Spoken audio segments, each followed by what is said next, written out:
Hi, I'm Marty Friedman. I'm really happy to be here doing this Hotlicks video for you.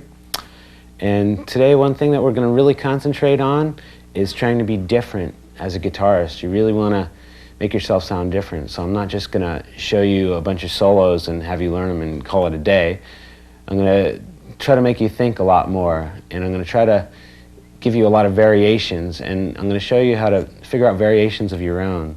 And I think that's the most important thing to do. So when you learn something, I think it's very important that you can think of 10 other ways to play it without just copying everything that you learn all the time. I think that's very important. So that's something I'm going to concentrate.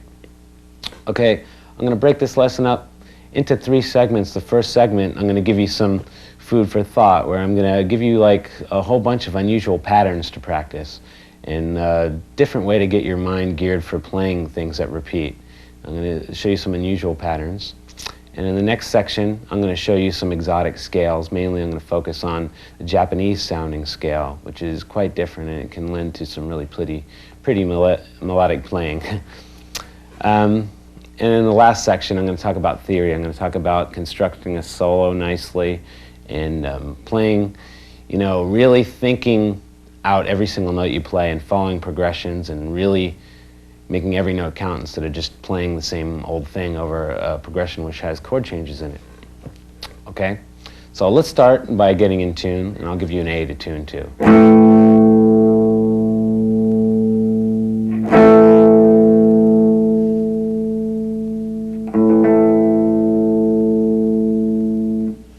All right? If you're in tune, let's get started. It means we're going to have to play 5 notes and then add 6 to it. So let's also make another variation at the same time. Let's make the 5-note pattern have a note higher than what we're using in the scale already. Now let's use A instead of G as the top note and use this as the 5 pattern. Okay, so let's add 6 notes to it, and let's use these as the 6 notes. You can have a repeating pattern like this.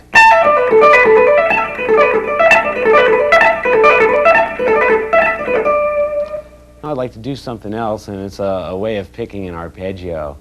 It looks like this. In the key of G, it would be here.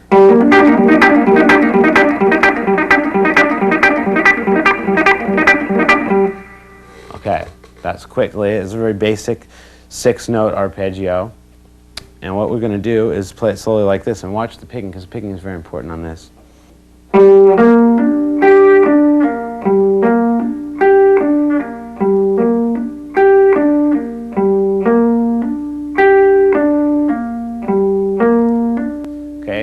Note there's 2 downstrokes and then a hammer-on, and then an upstroke, downstroke, pull off.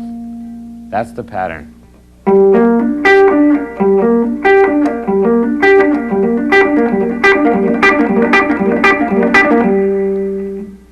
Okay, that's G minor. Now let's add a variation to it, which hopefully by now you're already thinking of trying to do. And let's do a variation of putting a basic pattern into that like this.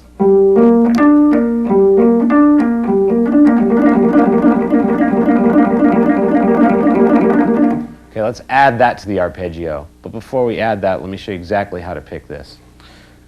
2 downstrokes and an upstroke and a pull-off should do it for you.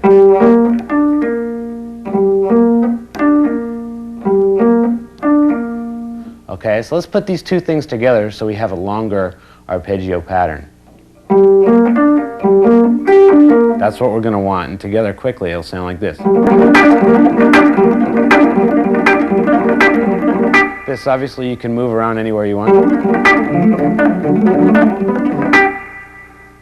Okay, so that's what those two sound like together quickly. Now, what I'd like to do is change it to major, and that's very easy. All you do is you take the minor third, which in this case is B flat, move it to B natural, and do everything else the same, and you have G major. So what you have is this now.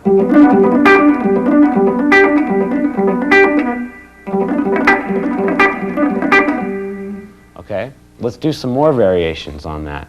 Okay, let's add the 7th of this and add it into the pattern here. So the 7th of G major is a F note. So where's an F note? There's the F note. Now let's find a way to add this into our arpeggio pattern that we have. Let's go like this. So far we have this. Let's add the 7th note and add an extra couple other notes that are in the arpeggio like this. So we are going to add 3 more notes to this pattern, and the new note is the 7th. So together we have this.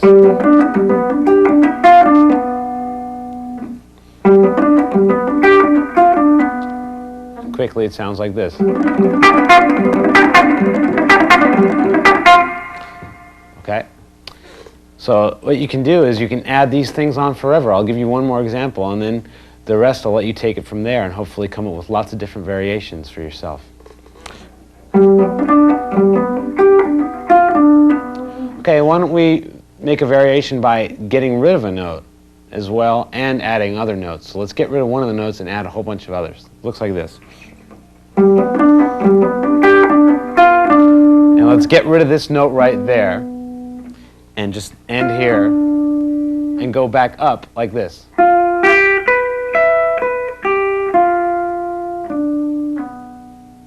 So we're going to go like this slowly.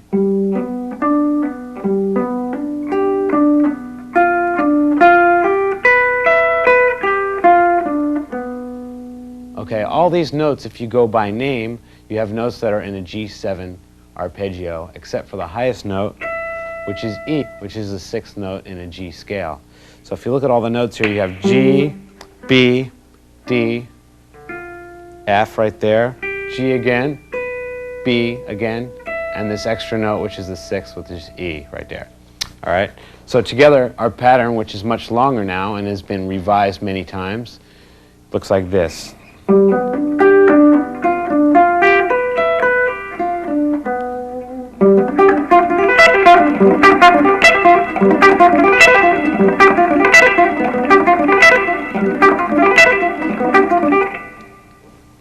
Okay, so that's what you can do, and you can make variations forever, and that's the way you want to start thinking. Variations, change that. Once you learn it this way, the way I just showed it to you, I want you to change that and come up with 3 or 4 other ways to do something similar. Okay, now let's make another variation on a picking pattern that I showed you before, and let's move it up into the key of C minor like this. I did a very basic picking pattern, but it's very important, especially when you're talking about playing quickly, is this pattern here with the 2 downstrokes and an upstroke. It looks like this. I did it before in G minor like this. Now let's just take this part of it and let's make some variations off that. Okay, quickly it's like this. Okay, whenever you want to add an extra note to this thing like this,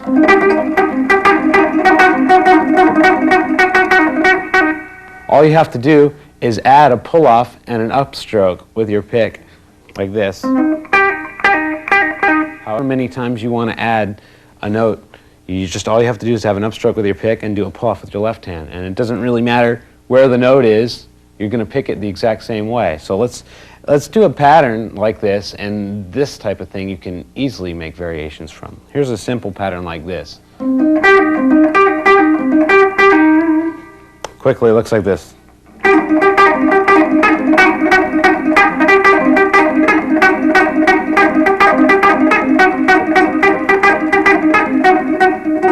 slowly it looks like this. Starting from the upstroke, but it's the same pattern.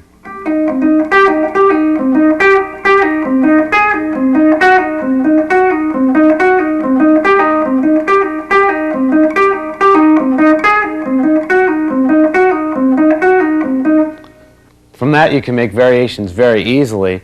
It's just a matter of how many notes you want to add into it. It's very simple. All you have to do is go. Okay, that's extreme about it, but you can add as many as you want or do less.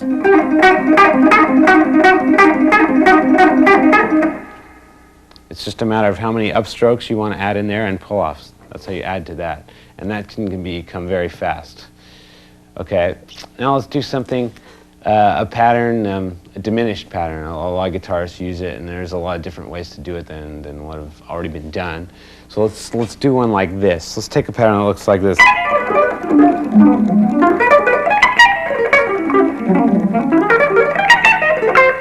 Something like that. Now that's a diminished pattern. It's got a lot of different little interesting ways to play, and there are all variations of just the scale, which would look like this. All I did was make variations, and it turned into what I just played. And what I'll do is I'll show it to you slowly, the pattern I just played, and take a look.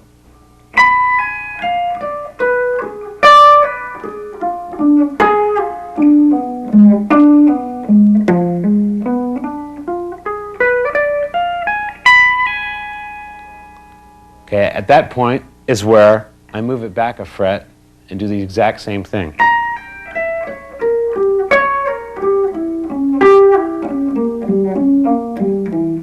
Okay, if you notice, I threw some fives in there, right about here. This is a 5 pattern. Okay, that's what gives licks a certain role that I think is really cool. Here's another diminished thing that I just thought of that might be interesting. It looks like this.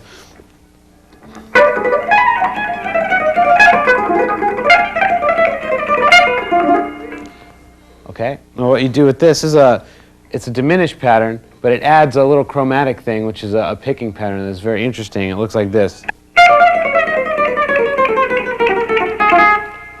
Okay, that's a picking thing. It looks like this if you look at the pick slowly.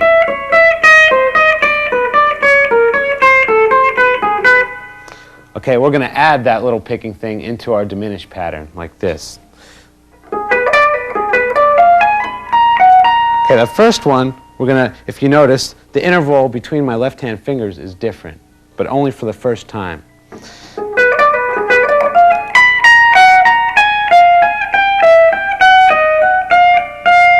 Okay, and when you've gone down however many frets you want, but in this case I went down to the 3rd diminished below, you start it again. So you're here. And then start again with this. And then do it again.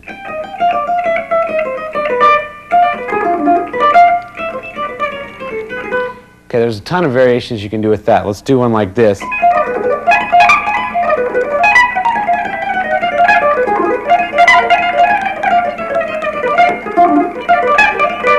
And so on. Now, if you note the variation that I did on this, it looks like this. I stretched all the way up here and added that top note with my little finger and used that as a variation.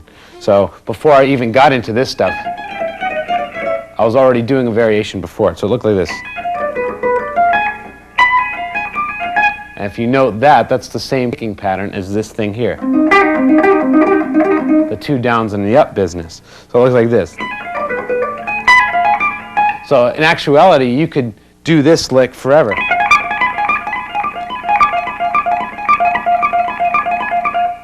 In your pattern as a variation. You could do it twice. I did it once the first time. I went like this. I did it once. You could go like this. And so on.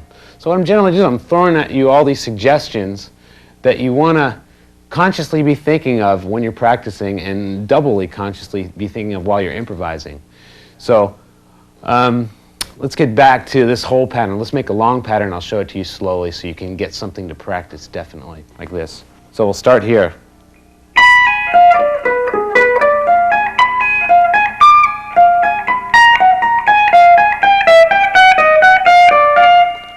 Okay, that'll be one time around, and then you'll start it here.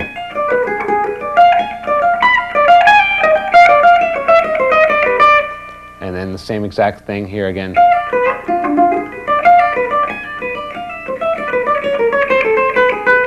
And quickly you have this.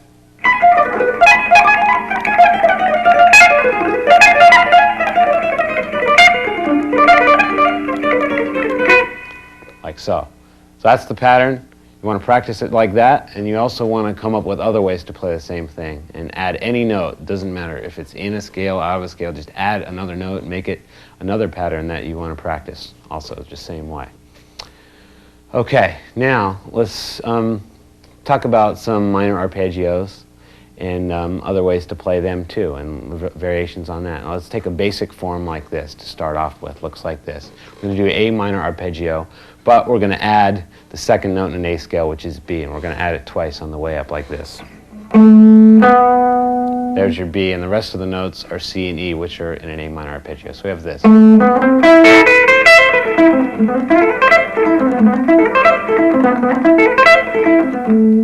Okay. Slowly we have this.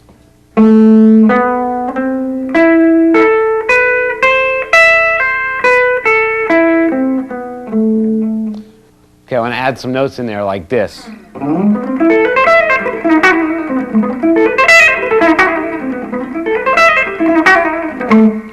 Okay, now we added some notes that are not necessarily in the A minor scale, but they sound kind of nice in this pattern, and it's just a matter of choosing notes that you think sound neat. You know, don't really consciously think of, well, is it in this scale or is it in that scale? You know, when you're making variations, just choose anything and try it. So what I added here was an E flat and a G flat. So I'll show you where I used all the new notes. Here's the pattern, slowly. Okay, and then coming down, I used the E flat here. E flat again right there. Okay, and now here I added another little pattern. So I ended with this G flat here. And back up the same way.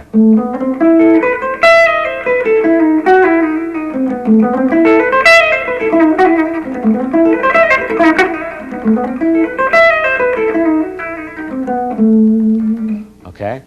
Okay, now let's do a much longer variation on this A minor arpeggio. Now let's make it like this.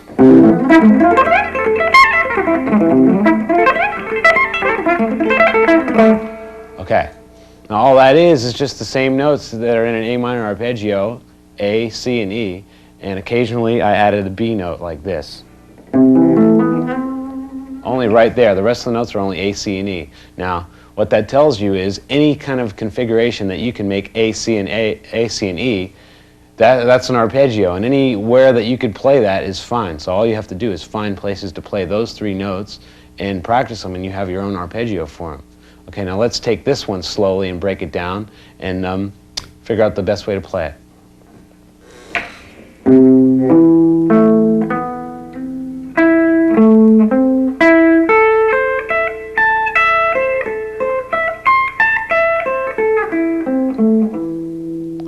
Okay, that's once around slowly. Okay, now once you start getting a feel for these different forms, you can go in and out of them, you know, at random pretty much. You can get up to about here, and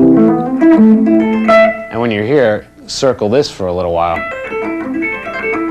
before you go and all that. So that means when you get to a certain spot like the middle, you can stay there for a while before you continue with the end of the arpeggio like so.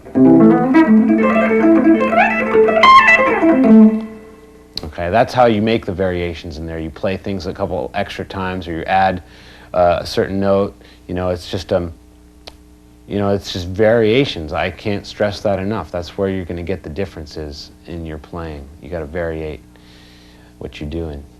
Now I'd like to start our next section, and where I'm going to concentrate on exotic sounding playing. Now it takes some exotic sounding scales and phrasing mainly is what makes your playing really sound different, you know. So I'll show you a couple examples of different phrases and different scales. Now here's a scale that I've used quite a bit, and I'll show you some patterns with that, and I call it your basic Japanese scale.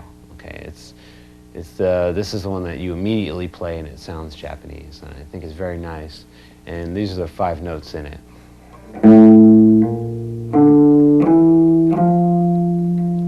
Okay, this one would be in the key of D minor, so that tells you that the root is on the A string right there. The notes in the scale are A, A sharp, D, E, and F.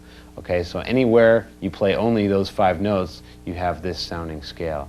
So let's start with a pattern, a quite difficult pattern at first, but once you get it, you should have a pretty good idea of how to make variations on this basic pattern. The basic pattern obviously is this, and you could take that up an octave and go, and obviously here too. Okay, now let's make a big variation on this, and hopefully you can come up with some in between.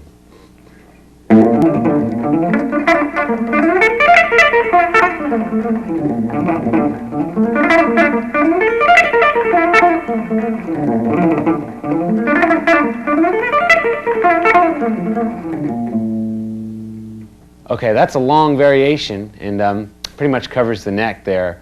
And what it is, it's a couple of different things, but it starts off with a pattern, and the pattern is made up of variations of that scale. So let me show you what that is slowly, and this will take some practice, but once you get it down, it's really quite nice.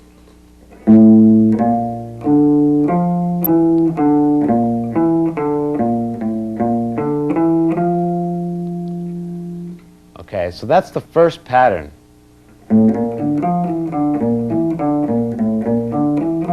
Obviously, in practicing, you could practice that one alone before you get to the whole big long thing and get something like this. And the same thing goes for the octave next.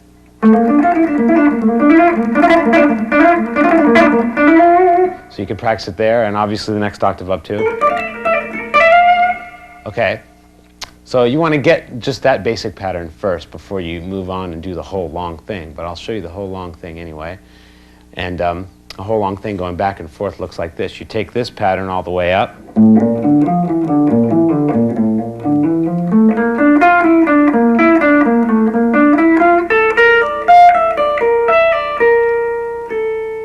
Now, when you get to this third octave, it's not the same as the other two because we have to come down. So let me show you how we approach this third octave.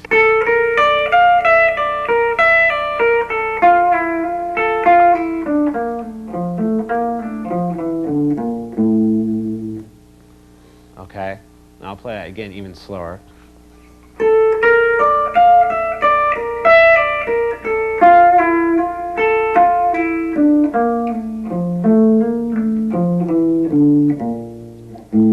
Repeat the whole thing again from the beginning. Now this leaves you lots of room to do more variations. Now an easy place to do a variation would be, say, here when you're at this point. Okay, now you're sitting here with your first finger holding down, and all these fingers are free to do whatever they want to do. So you can make a variation of that pattern that we've already done a lot of times in this video with the 2 down strokes and an up. So you could add that in like this.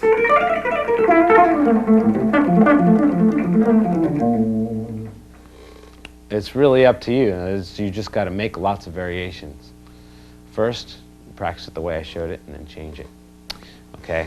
Now, I'll take this Japanese scale that we're doing and adapt it to a 5 pattern, like the 5 pattern that we did in the pentatonic scale first. Now, a 5 pattern that we did before was this one. Now, let's use this Japanese scale and use a 5 pattern on that. Now, we're going to take it in the key of B minor. So, the root's going to be here on the A string, and let's start with that note and go like this.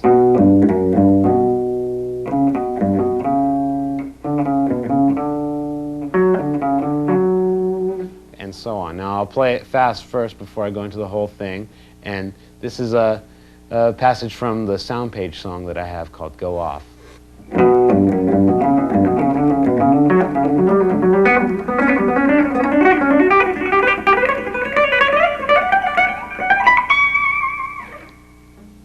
Okay, and slowly we'll break it up into little sections of fives like this.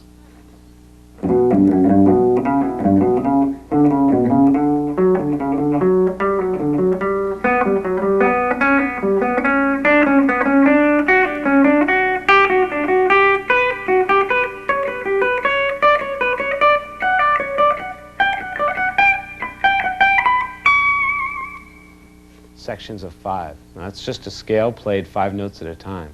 You can do that with any scale at any time for improvising, and it's nice for worked out things too. Okay, so that's the Japanese scale played in 5. The next thing that I want to do to emphasize exotic playing is show you some different ways to bend notes. Because I find in guitar playing there's a lot of bending, and a lot of guitarists bend very similar. And what I like to do is show you some different ways to bend. Now let's take a passage that would normally get bent like this.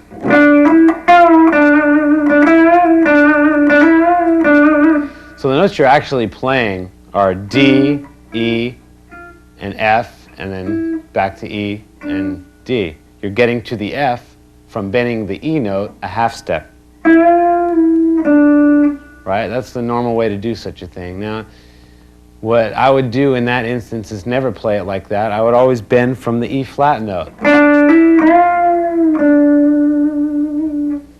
Because that gives you a little bit more of a enunciated bend, and I think it's really important to bring out the bend. And it sounds a little bit different if you bend from a note that's probably out of your scale, like D sharp wouldn't be in your D minor scale where you might be playing this particular passage. Now coming down, you could go like this to complete the melody that we had first. We go. Now to bring it even more into the realms of true exoticness, we can go like this. Now by doing that, you're taking this note, which is E, and you're bending it a whole step, which if you're playing in D minor, where you would normally be playing a line like, very common D minor sounding line, if you were to bend that, it'd be completely, out of key thing to do, but just do it for the sake of sounding exotic. And if you plan it and you make it sound nice, it's a good thing to do. So let's show the 2 ways to bend here. We got this. Okay, so that's something that you've got to just do all the time in your bending to get practice with. Okay, now what I also want to do is play a melody and play it straight, and then I'll play it, adding these exotic sounds to it, so you can get an idea of how to change something normal into something kind of nice. So we have this. This would be the melody normally.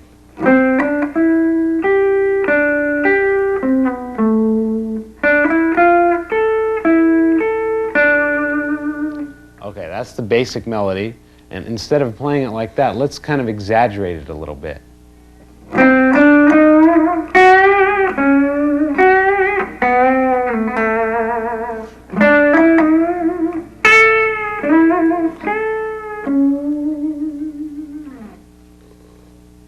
Okay, if you notice, I took the melody and I just played it completely all weird and messed up. Now what I did is I bent from notes that are out of the scale, just bent from whatever note it took to get to the note that I wanted. Because I knew which note I wanted. So instead of, which would be kind of an obvious thing to do, I bent from a half step instead of a whole step. The complete opposite of what I said before. A half step bend there. And bending to this G note, I bent a half step there too. Now that's just examples. Now what you want to do is mainly take this one here into mind, because that's a common phrase. Let's go like this for a change. Another thing that I like to do to make playing more interesting and to really communicate feeling into my playing is to pause and rush things and add extra notes. Now, what I say is, like, take a normal melody and don't play it completely in time, you know, just slow down some of the time, speed up some of the time, and really, you know, pause. Now let me give you an example of what pausing is. Taking the same melody that I used, for example, before, I'm going to go like this. That one, right? Okay, so if I were to pause in that, I could go.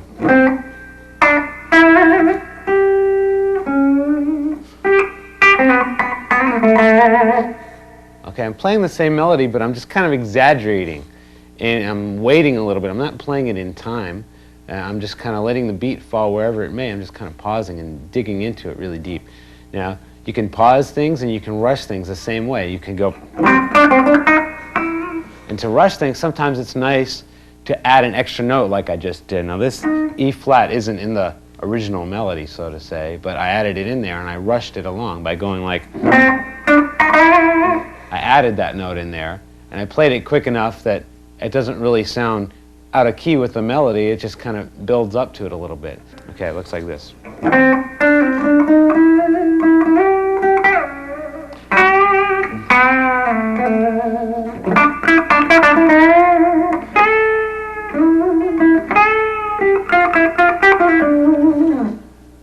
Okay, so what I did was I added a lot of notes. I paused, I rushed, I bent from notes out of the scale. I did everything all together. Now, those are all things that you want to consciously think about when you're improvising, and when you're writing melodies, consciously think of how you're going to, you know, bend things differently than just playing the notes. You know, it can be kind of boring if you're just playing the notes. You know.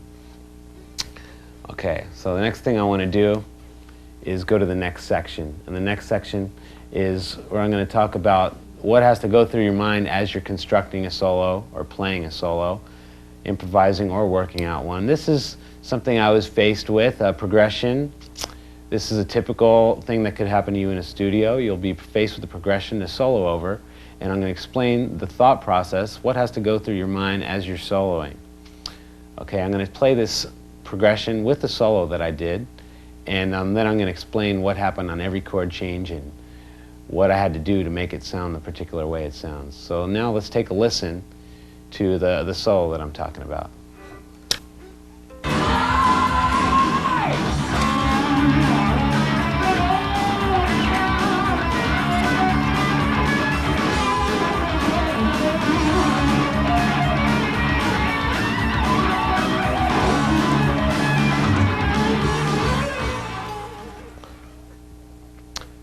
Okay, that's the solo, that's the final product. Now, what I had to work with was a progression that looked like this.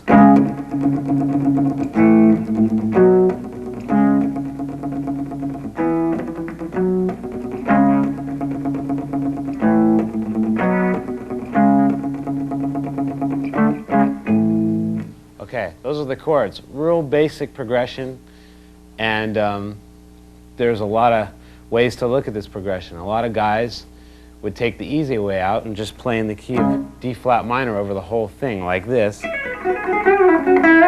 just play like a regular blues scale or a minor scale over it, which could be extremely boring. It could be cool, but I think myself, I think I'd like to take a much more deep approach. Even though the chord progression is very simple, you can spend a lot of time working it out and getting something nice with it.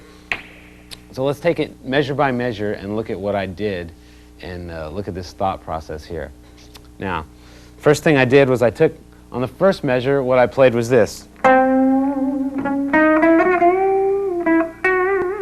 Okay, those chords were D flat, A, and B. And I followed the D flat by starting on the note C, which you might think is kind of weird, but what I did was I bent it to D flat quick enough before you could say, man, he's sitting on a horrible note.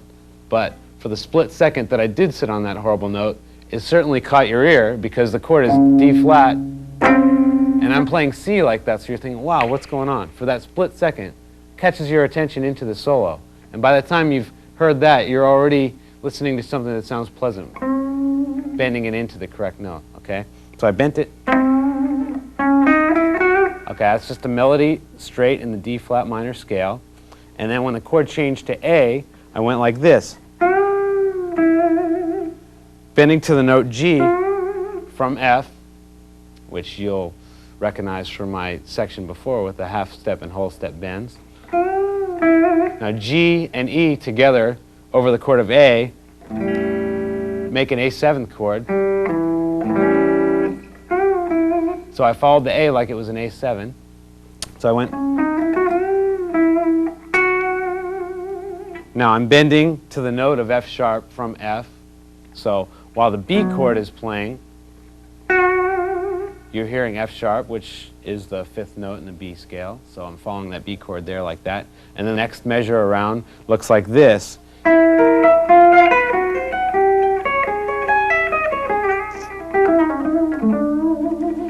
Okay, the first lick is something I like to call shock. You shock the progression like this. You know, I'm not following any chord with that. It's kind of a mindless sounding thing. It just jumps out at you. It's not following the D flat minor chord or anything. It's just a pattern that looks like this. And the whole concept of this is to land on your feet, and that's what I did in the next line like this, which is a D flat minor arpeggiated figure right there. So what I did was I kind of shocked the ear by playing this really mindless sounding thing, and I landed up on my feet following the chord with a D flat minor arpeggio. Okay, and on the next chord, which is E and B, I did something like this. Now over the E, I followed it like it was a D flat minor. And what I did was I followed it that way because E and D flat minor are relative to each other, so you can generally use the scales of each in the other. So what I did was I pretended that I was playing over a D flat minor chord, and I relied on the flat fifth in the blues scale of that quite a bit, like this. The flat fifth being G. So I started on the E chord. When the E chord came in the progression, I started on the G note, and I did this.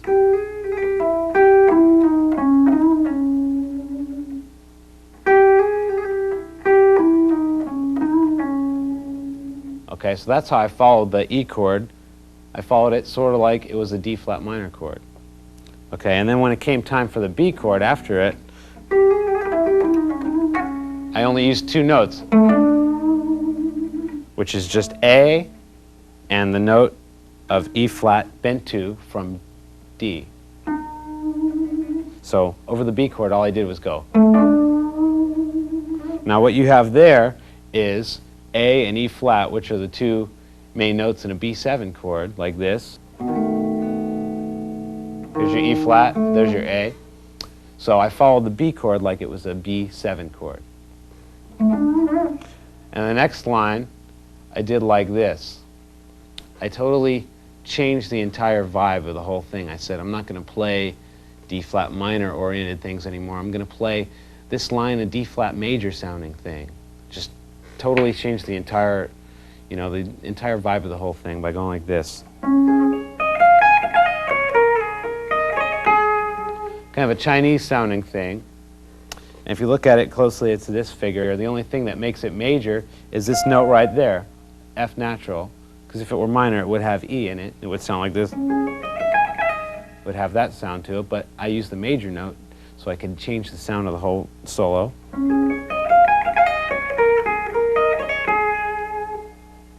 Okay, so that's how I followed that D flat chord. And then on the A chord that comes up next, all I did was play the note A and slide up an octave on the same note. I mean, there's nothing safer than that. Just playing the note, playing the octave of the note. Okay, that's a pretty safe way to follow that chord. And the next chord, which was B, I followed with an odd number pattern, a 7 pattern, like the odd numbers I was talking about before. There's 7 notes in that. 1, 2, 3, 4, 5, 6, 7. And that's also a B7 kind of oriented run, and I followed it adding 2 notes that are not in the B7 arpeggio, which is this note, D flat, E. So it's a B7 arpeggio adding 2 extra notes to it. Okay, so it looks like this. Okay, now the last measure of the progression is this. Okay, now this is something you also want to think about. It's like the end of the solo is coming up. You want to build it up. So you want to do something different from the rest. Not that the rest hasn't been all different from itself, but the end of this solo is got to be really different. So what I'm going to do is I'm going to add a harmony for the first time in this solo here. And the lick that I'm going to use for this last measure is similar to an exercise that we did earlier in the video. It looks like this.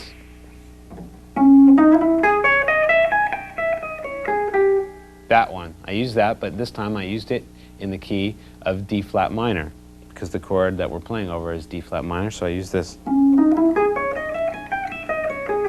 And then I used another kind of mindless sounding lick to really catch your ear for the very end of the solo, which is just this.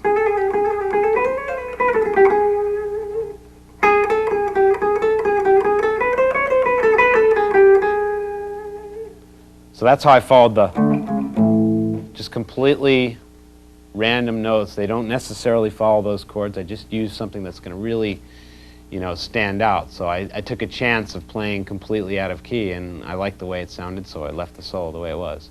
Now, to harmonize that, I took the obvious harmony for an arpeggio, and the arpeggio being minor, D flat minor, I took the major relative chord, which would be E major, and I arpeggiated it the same way, using the same variations on that. So it looks like this.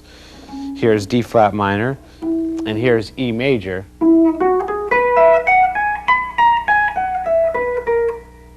That's the same arpeggio variations as I used in the D flat minor one, but moved up into the E major key. So it looks like this.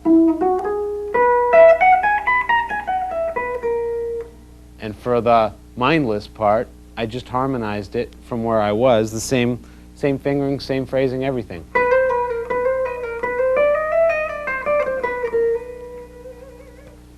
So that winds up being 3 frets higher than where the original line was, so you get kind of a minor third feel over that whole thing.